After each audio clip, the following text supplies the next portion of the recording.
Alors pourquoi être créatif? On a entendu la créativité, on pense souvent que c'est l'innovation, de nouveaux produits, de nouveaux services. C'est bien plus que ça. Même si on ne fait pas partie de l'équipe créa, on peut être créatif et on peut avoir de nouvelles idées. On a vraiment réussi à faire le lien entre le côté créatif et comment est-ce qu'on peut apporter de la créativité dans sa relation avec ses clients.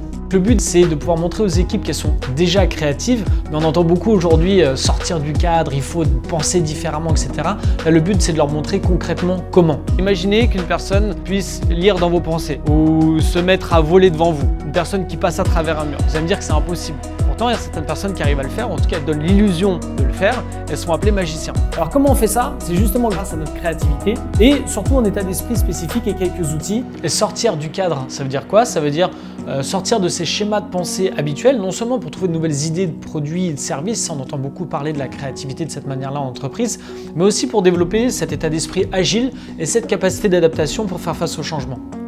Se bouger, être créatif, oser faire un truc un petit peu différent, c'est des petites améliorations. Et sur quoi vous allez porter ces petites améliorations? Précisément et ironiquement sur les choses qui vous empêchent d'être créatif. Avec des petites améliorations, on a aussi la possibilité de créer des petits changements autour de nous. C'est pour ça qu'il y a un truc que nous les magiciens on utilise, on se dit « Ah c'est impossible, sauf si » et là, c'est un nouveau point de départ.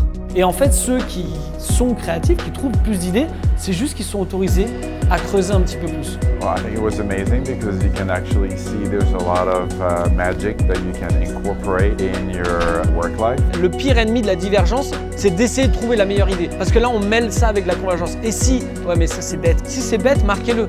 Si c'est impossible, marquez-le quand même. Divergence, c'est partir dans tous les sens. On va explorer des pistes de réflexion diverses et variées.